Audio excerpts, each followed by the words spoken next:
selamat pagi semua teman-teman. Pagi. Perkenalkan, kami tim perawat dari Universitas Indonesia dan pada hari ini berkesempatan nih untuk berdiskusi sama teman-teman pada hari ini. Apa kabar hari ini teman-teman semuanya? Baik. Baik ya. Tapi saya mau tahu dulu nih teman-teman di sini masuknya ke Gen Z atau milenial? Milenial. Milenial ada ya. Gen Z ada nggak nih bersembunyi di balik teman-teman? Ada? Oh, ada ya. Jadi cukup beragam ya teman-teman di sini. Nah, karena kita sedang berada di lingkungan pekerjaan, saya mau tanya dulu deh, siapa yang di sini paling lama bekerjanya? Ada? Nah, kalau saya sih 10 tahun ada kali ya di sini. Wah, 10 tahun. Dengan siapa? Mbak siapa? Bari. Mbak Arin. Ada yang lebih lama dari Mbak Arin? Lebih dari 10 tahun? Saya beda dikit sih sama Rin. Oke. Dengan Mbak siapa? Saya di Oke, kita udah mendengar nih dari yang paling lama 10 tahun dan 12 tahun. Ada yang baru masuk mungkin? Boleh dengan Mbak siapa? desa Baru berapa lama Mbak? baru 3 hari. Baru 3 hari, luar biasa. Banyak ya pekerjaan di sini ya, lowongan pekerjaannya. Oke, karena kita udah tahu nih siapa yang paling lama, siapa yang baru masuk. Saya mau denger deh mungkin dari Mbak Zizi dan Mbak Arin dulu dari yang paling lama. Adaptasi selama bekerja di pabrik ini tuh bagaimana? Sulit gak? Gimana ya? Lumayan sih ya dari yang awalnya gak kerja gitu kan ya, jadi harus kerja rutin, terus harus ada peraturan-peraturan juga nih di sini harus kita ikutin seperti itu. Begitu. Kalau dari Mbak Zizi gimana, sama? Iya, sama sih kurang lebih harus itu aja. Paling karena jam kerja aja sih. Kalau di sini tuh biasanya di periode awal ada pelatihan dulu nggak, training gitu mungkin? Biasanya ada ya? Ada ya. Mungkin sekarang Mbak Cesa lagi ngalamin trainingnya ya, baru 3 hari lagi training Mbak Cesa, benar? Iya. Lagi training, oke. Nah, selama teman-teman semua bekerja di sini, untuk misalkan nih pengajuan izin karena sakit ataupun karena urusan lain itu mudah nggak di sini? Susah ya? Susah ya teman-teman. Tapi kalau sakit sering nggak teman-teman mungkin? Ada sih yang sering. Biasanya sering sakit. Sakit ya? Biasanya sakit apa nih teman-teman? Ada yang kadang tuh ada pernah ada terjadi yang kayak kena mesin gitu sih. Oh, jadi bukan. Tapi itu masih ditanggung jawab kok sama perusahaan. Oke, kalau yang cuma sakit-sakit ringan mungkin ada? Ada Betul. Betul. Nah itu bisa masih sanggup bekerja datang gitu nggak? Tergantung sih ya, kalau misalnya udah parah gitu sampai demam ya izin sakit gitu. Tapi biasa dari pihak senior nih mungkin memperbolehkan nggak kalau pulang setengah hari karena kondisi kesehatan? Sebenarnya kalau izin, kalau dari saya sih nggak bertanggung jawab atas itu ya, maksudnya biasanya dari ada manajernya lagi. Itu boleh-boleh aja sebenarnya kalau misalnya emang udah parah banget. Tapi kalau cuma butuh pilek doang ya susah buat izinnya. Oke, ini menarik nih kan teman-teman juga sering ada yang mungkin sakit dan tapi sulit juga untuk perizinannya karena harus ada bukti yang jelas dong ya. Nggak boleh dipakai buat mudik ya teman-teman ya. Nah, tapi apakah saat training gitu atau secara rutin tuh ada kayak pencerdasan gitu terkait kesehatan dan keselamatan kerja? Ada ya, ada programnya ya.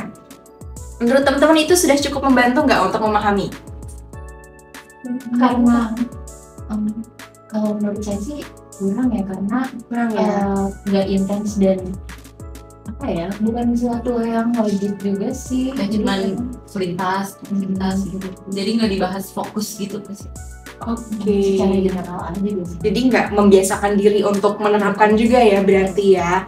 Nah, berarti udah cocok banget nih dari cerita teman-teman sekilas untuk membawa ke topik kita pada hari ini, yaitu pakai pelindung diri bikin produktivitas tinggi. Nah, ini udah kami sesuaikan nih untuk teman-teman yang bekerja di garmen secara aman dengan gaya yang tetap keren. Karena teman-teman di sini walaupun ada yang milenial juga kayaknya masih keren-keren ya ini ya, udah nggak kalah sama teman-teman Gen Z-nya gitu. Jadi pasti bisa dong kita ikutin dari materi hari ini. Nah, apakah benar dari PT Nusantara Indah ini merupakan pabrik garmen, benar ya? Betul. Nah, memang pabrik garmen atau industri garmen ini merupakan industri terbesar yang di Indonesia. Mungkin kelihatan ya, teman-teman itu banyak banget pabrik garmen di mana-mana di lingkungan sekitar dan bahkan di sini juga kayaknya semuanya lingkungan pabrik ya. Karena memang minat masyarakat Indonesia tentang pakaian itu masih sangat tinggi. Dan di industri inilah dimana SDM dari Indonesia itu dibutuhkan banget ya. Kayaknya banyak banget gitu loker. Seperti Mbak Cesa bahkan baru bergabung kan. Berarti secara terus-menerus pabrik tuh membutuhkan SDM yang secara stabil gitu. Lalu kita lanjutkan. Di lingkungan kerja ini, di pabrik garment atau di pabrik manapun pasti ada yang namanya hazard. Teman-teman ada yang tahu namanya hazard apa? Ada yang tahu apa itu? Itu sebenarnya udah yang tadi sih Nars yang ada itu sebenarnya kayak ginian itu juga harus kalau cuma hazardnya doang, itu kayak bahaya gitu kan. Iya, betul banget. Jadi hazard itu adalah bahaya. Bahayanya ini untuk apa? Ketika bahaya itu bisa menimbulkan kecelakaan. Kecelakaan ini bukan yang terjadi hanya di jalanan aja ya, bukan hanya insiden, tapi juga bisa ke personal kita saat sedang bekerja, terutama kita biasa sedang bekerja nih. Nah, jadi penting untuk mengetahui ada hazard apa aja dan bagaimana untuk mencegahnya supaya teman-teman di sini juga bisa bekerja dengan lancar tanpa harus khawatir gitu ada risiko-risiko yang ada. Lalu kita kenali lagi nih hazard di pabrik garment. Mungkin Mbak Zizi tadi udah cerita ya sempat ada kayak kecelakaan kerja. Bisa diceritakan lagi lebih lanjut apakah ada luka-luka? Iya, luka, bener-bener emang luka sih Nars, karena yang kalau misalnya kayak bagian mesin itu kan bener-bener setiap sehari-hari itu kan ngadepinnya mesin dan mereka tuh kan nggak ada pelindung ya di tangannya, jadi ya emang kalau misalnya lagi ngeleng atau kayak mungkin malamnya ada aktivitas paginya kerja lagi kan itu emang memungkinkan banget kan risikonya untuk kena mesin itu benar-benar sampai luka bagian jarinya itu berdarah. Oh, sampai dengan berdarah. Nah, itu yang baru saja disebutkan Mbak Zizi itu udah merupakan hazard ataupun kecelakaan kerja gitu. Walaupun mungkin terlihatnya seperti kecil ya, hal-hal remeh yang mungkin kita alami juga di luar pekerjaan. Tapi ketika itu sudah dalam lingkungan pekerjaan, itu sudah termasuk dari insiden akibat hazard. Seperti itu. Dan mungkin tanpa disadari, mungkin teman-teman yang sering banget batuk, pilek, nggak sembuh-sembuh, itu mungkin selain dari kebiasaan teman-teman yang motoran gak pakai jaket atau kehujanan, itu bisa jadi karena lingkungan udara di pabriknya. Ini tadi juga saya sama Nurse Caca juga baru aja kan keliling-keliling pabrik karena emang mengamati gitu kondisi udaranya dan terlihat gitu ada banyak debu-debu kain yang mungkin gak disadari gitu. Sehari-hari kan udah selalu begitu kan keadaannya, jadi kadang kita nggak sadar. Kita lanjut lagi, lalu bagaimana kondisi lingkungan kita seperti itu kan? Kita tetap harus beraktivitas, harus tetap bekerja. Nah, dengan pelindungan diri yang bisa melalui penggunaan APD. Teman-teman tahu APD apa? Atau kepanjangannya deh apa kepanjangannya? Oke, alat pelindung diri udah bener banget ya. Iya bener, pasti udah cukup familiar ya dengan APD. Itu merupakan alat yang digunakan untuk melindungi bisa bagian tubuh tertentu atau bahkan seluruh tubuh gitu, tergantung dengan tujuan kita dalam melindungi tubuh dari potensi bahaya. Nah, mengapa penting untuk menggunakan APD? Tentunya untuk mencegah kecelakaan kerja, lalu melindungi kesehatan pekerja, dan meningkatkan kepatuhan terhadap standar keselamatan dan kesehatan kerja. Teman-teman kan sudah terpapar nih materi dari pencerdasan secara rutin ya dari manajemen. Nah, tapi harus juga dong dipatuhi. Nah, disinilah pentingnya penggunaan APD dan juga meningkatkan kualitas produk yang dihasilkan. Mungkin teman-teman memang sulit nih untuk melakukan izin karena sakit dan lain-lain. Tapi ketika memaksakan diri dalam kondisi yang kurang fit gitu, pasti kualitas produk yang dihasilkan juga kurang kan? Misalkan tidak mencapai target, pernah kayak gitu karena lagi kurang fit, pernah nggak teman-teman? Nah ya, tidak mencapai target dan lain-lain gitu. Dan mungkin komunikasi juga sulit. Nah, oleh karena itu kita harus mulai nih mengenal apa aja macam-macam APD. Yang pertama adalah masker. Pastinya teman-teman udah tahu ya, masker ya. Tapi teman-teman tahu jenisnya ada apa aja? Ada yang boleh sebutkan? Masker kain sama masker medis. Oke, masker kain sama masker medis. Benar banget, Mbak Harin. Tapi ternyata masker itu lebih jenisnya daripada dua hal itu yang memang udah lazim digunakan ya. Jadi memang masker itu alat pelindung diri untuk melindungi bagian hidung dan mulut dari percikan ataupun udara. Percikan ini maksudnya droplet ya, ataupun misalkan teman-teman ngobrol terus ada muncrat. Nah, itu adalah droplet yang kadang tuh berisiko bisa menyebarkan dari mikroba-mikroba yang tidak baik untuk kesehatan. Kita masuk ke contoh pertama yang udah disebutin Mbak Arin dulu deh nih. Ada masker bedah ya. Coba kita lihat Nurse Caca nih. Ya, ini adalah masker yang sangat umum digunakan. Mungkin sudah sangat mudah untuk diakses, dibeli di mana-mana ya. Dan fungsinya juga sama, bisa dipakai secara umum untuk mencegah penularan melalui droplet dan udara. Lalu kita masuk ke masker medis. Masker N95 tepatnya. Apa yang berbeda? Yang berbeda adalah lapisannya. Karena masker N95 ini lebih tebal dan biasanya cenderung dipakai oleh tenaga kesehatan untuk perilaku yang berisiko gitu, misalkan saat menangani pasien dan lain-lain. Lalu kita masuk ke masker kain nih, dipakai untuk masyarakat umum ya. Mungkin saat masa kita COVID secara aktif itu karena stok masker habis, biasanya menggunakan masker kain ya. Tapi teman-teman tahu nggak kira-kira berapa lama ini harus sudah dibersihkan kembali atau dicuci? Sehari sih harusnya. Sehari sekali ya. Dilakukan nggak pada saat itu? Kalau sehari sekali ya sih ganti-ganti biasanya. Oh, lebih ke ganti-ganti ya. Tapi kalau dicucinya? Cucinya seminggu sekali gitu. Oh, karena ditumpuk dulu ya Iya. jangan-jangan ya? Iya betul sih. Hemat air ya. Lalu kita lanjut ke masker respirator. Nih, kalau kita nggak akan bawa karena memang ini sebagai fun fact aja, masker respirator tuh yang seperti mesin, yaitu memang cukup berat dan tujuan fungsinya cukup lebih advance ya, karena ini untuk perlindungan dari paparan partikel dan gas yang berbahaya yang tidak akan digunakan oleh teman-teman di lingkungan kerja pabrik garment. Lalu kita masuk ke goggles, itu merupakan kacamata. Jadi kacamata ini bukan untuk membantu penglihatan, tapi melindungi penglihatan ya dari mungkin partikel-partikel seperti mungkin saat memotong kain tuh ada serabut-serabut yang bisa aja terlempar gitu ke arah wajah. Nah, ini bisa dilindungi melalui kacamata. Karena kacamatanya ini juga menutupi bagian samping juga ya. Jadi memang menutupi area mata dan penglihatan secara menyeluruh. Kemudian selanjutnya ada earmuff. Ya, earmuff ini untuk pelindung pendengaran. Jadi kalau teman-teman cek, ini nggak bisa di setel musik ya. Ini berbeda dengan headphone yang biasa teman-teman mungkin pakai, karena ini memang fokus untuk melindungi dan meredam suara yang masuk. Kira-kira ada di teman-teman yang bekerja di bagian yang sangat berisik nggak sehari-harinya? Ada ya? Oh, Mbak di bagian mesin ya berarti ya. Terus memang sangat berisik. Iya. Tapi biasanya udah terbiasa atau kadang tetap terganggu? Biasanya tuh cukup terganggu. Iya ya. Apakah bisa tetap ngobrol biasa kalau di dalam lingkungan yang ruangan itu? Nggak bisa. Pasti teriak ya? Iya. Iya betul-betul. Nah seperti itu contohnya gitu. Jadi kita perlu penggunaan earmuff. Lalu selanjutnya adalah hair cap. Hair cap tentunya pelindung kepala, terutama bagian rambut ya. Karena kali ini kita bukan melindungi bagian tubuh kita, tapi kita melindungi tubuh kita supaya nggak mengkontaminasi dari pekerjaan yang kita lakukan. Jadi nggak ada tuh rambut-rambut yang masuk ke hasil kerja kita, mungkin kain yang sedang dipotong, dijahit, dan lain-lain seperti itu. Lalu kita akan masuk ke selanjutnya adalah sepatu pelindung.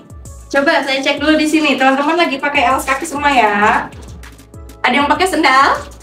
Gak ada ya, gak ada yang pakai sendal ya, pakai sepatu semua. Nah ini udah langkah yang benar nih. Kita sebagai pekerja pabrik nggak perlu sepatu khusus yang sekeras alasnya seperti sepatu gunung dan sepatu safety lainnya. Tapi cukup sepatu tertutup yang mungkin dimiliki teman-teman di rumah itu sudah cukup sebagai safety dari sepatunya. Karena untuk menghindari risiko nih kalau ada barang-barang yang jatuh. Nah itu kan walaupun permukaannya mau tumpul, mau tajam, risiko terluka tuh pasti bisa gitu. Luka itu nggak cuma yang terbuka ya teman-teman ya, luka yang lebam juga itu termasuk luka gitu. Kalau misalkan teman-teman terjepit atau terjatuh benda yang berat seperti itu. Dan kita masuk ke cara penggunaan APD. Nah, setelah kita mengenalkan, saya perlu nih satu orang perwakilan untuk belajar menggunakannya langsung. Ada yang mau volunteer? Ini sih boleh, sekarang dia di encokan di mesin, Oh jadi iya dia betul. bisa pakai sampo. Betul. Ayo Mbak Shirley ke depan. Oke, menurut Mbak Shirley kita gunakannya mulai dari apa? Betul banget. Kita mulai Mbak. Silakan.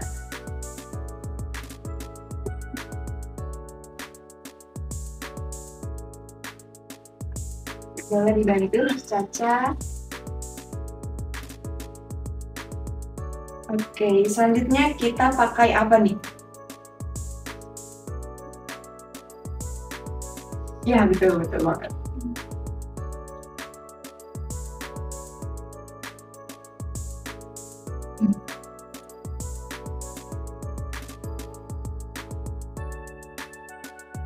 Teman-teman sekalian perhatikan ya, cara memakainya dia benar apa belum nih?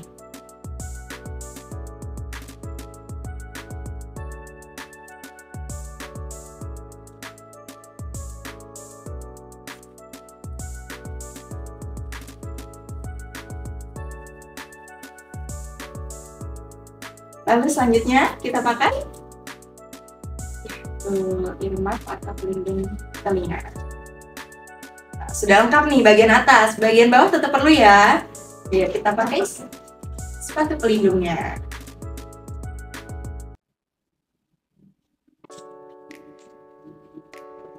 Oke teman-teman, menurut teman-teman ini udah merupakan kriteria yang baik untuk menggunakan APD?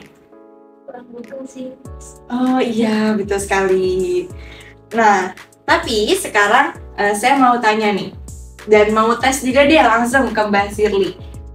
Tolong selama melepas, itu sekalian sebutkan mana yang harus langsung dibuang, dan mana yang harus bisa dibersihkan secara rutin. Silakan. Ayo, mulai dari Oke, sudah tepat.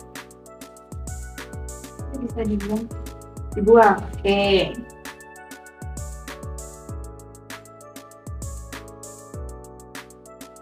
Ini karena masker medis jadi Langsung dibuang juga, oke. sepatunya masih bisa dipakai. Oke, sudah tepat. Mbak Sila, ayo kita tepuk tangan. Oke, Mbak Sila, silakan duduk kembali. Ya. Tadi kan untuk Google itu kan kalau di kita kan dari pakai Ya, itu kan betul. nggak apa-apa berarti kan nggak harus lengkap yang tadi disampaikan. Nah, kita harus identifikasi dulu nih apa yang benar-benar cocok dan sesuai di tempat kerja masing-masing, di unit masing-masing. Mungkin kita nggak bisa langsung mulai semuanya secara lengkap ya, tapi kita bisa prioritaskan dulu mana yang bisa melindungi kita secara optimal dulu gitu. Mungkin satu APD dulu nggak masalah gitu, asalkan itu benar-benar tepat sasaran sama peran kita selama bekerja di pabrik gitu. Kalau misalkan bertugasnya lebih fokus ke pemotongan kain, mungkin bisa lebih fokus ke masker terlebih dahulu gitu. Atau mungkin dengan bekerja dengan alat-alat berat, bisa dengan sepatu pelindung dulu gitu. Seperti itu ya. Lalu nih, teman-teman udah mulai tertarik ya. Jadi, kita harus mulai dari mana nih? Kayaknya terlalu banyak hal-hal yang harus diubah secara mendadak gitu. Harus mulai dari mana? Yang pertama, kita bisa bangun melalui pedoman 5 sadar. Ya, jadi pedoman ini akan membantu teman-teman sebagai pemula yang akan membiasakan diri menggunakan APD. Yang pertama ada sadar pengetahuan dari teman-teman yang udah melalui pencerdasan dari manajemen, dan juga hari ini bersama saya dan Nurse Caca, ini teman-teman sudah memenuhi kualifikasi dari sadar pengetahuan. Kemudian sadar kebutuhan, ini yang baru aja dilakukan sama Mbak Zizi. Ketika kita memperhatikan kalau di unit ini harus pakai yang mana, apakah harus semua, apakah bisa hanya salah satu saja. Nah, di situ teman-teman sudah memenuhi dari peran sadar kebutuhan. Lalu sadar keselamatan. Ini juga cukup mirip ya dengan sadar kebutuhan ketika kita sudah sadar mungkin risiko-risiko yang bahkan sudah pernah kita alami. Nah, disitulah teman-teman menghadapi dari sadar keselamatan. Lalu sadar waktu. Pada dasarnya, nggak cuma saat teman-teman bekerja di unit masing-masing. Mungkin ketika saat teman-teman harus melakukan kunjungan, melakukan survei di unit lain, itu teman-teman tetap harus waspada gitu. Bahkan kita akan berada di lingkungan yang mungkin belum kita familiar gitu, apa aja hazardnya. Jadi bukan malah lengah dan melepas semua dari pedoman APD yang seharusnya digunakan. Lalu sadar konsistensi, ketika teman-teman udah punya 4 sadar yang pedoman utamanya, maka teman-teman akan membiasakan diri untuk bisa konsisten gitu, secara perlahan-lahan. Dan kabar baiknya adalah sebelum kami bertemu dengan teman-teman di sini, kami udah bekerja sama dengan pihak manajemen dan juga pihak tenaga kesehatan yang berada di klinik pabrik garmen ini untuk mendorong teman-teman membangun kebiasaan menggunakan APD. Dan pihak manajemen juga menyetujui bahwa akan memfasilitasi penyediaan APD berupa masker setiap harinya kepada teman-teman yang ada di sini. Jadi setiap hari akan mendapatkan 2 jatah masker yang akan diganti setiap 8 jam. Dan gak cuma sampai itu aja, dari pihak manajemen juga akan memberikan reminder secara lisan di speaker yang ada di setiap unit untuk penggantian masker gitu. Jadi semua regulasinya udah aman. Karena apa? Karena limbah dari APD yang digunakan teman-teman itu juga harus diperhatikan gitu. Kita nggak cuma melindungi diri, tapi melindungi setelahnya gitu. Limbah-limbah dari masker dan barang-barang APD yang 1 kali pakai itu akan juga disediakan dari metode pembuangannya. Harus di dalam kotak khusus yang akan disediakan dengan biasanya ada peringatannya ya. Ini untuk sampah infeksius. Kenapa? Ketika masker udah digunakan pasti udah ada mikroba gitu yang sudah tidak baik untuk digunakan ulang gitu. Apalagi bisa mempengaruhi kesehatan di permukaan kulit teman-teman gitu. Jadi kita bisa bersama-sama untuk membangun kebiasaan menggunakan APD gitu. Mulai dari hal terkecil yang kita hadapi sehari-hari. Seperti itu. Paham ya teman-teman ya? Oke, terakhir kita punya slogan nih. APD on, bahaya gone. Jadi nanti aku dan Caca akan memandu untuk bilang APD on dan teman-teman sautin bahaya gone, oke? Tapi masih ada gayanya, oke? Pas APD on kita begini. APD on, bahaya gone gini. Oke, bisa ya? Langsung latihan apa langsung nih? Langsung aja. Oke, sudah bersemangat sekali. Oke, 1, 2, 3. APD on, bahaya gone. Oke. Terima kasih banyak teman-teman Public Garment Nusantara Indah. Kami pamit undur diri. Terima kasih dan selamat beristirahat. Terima kasih.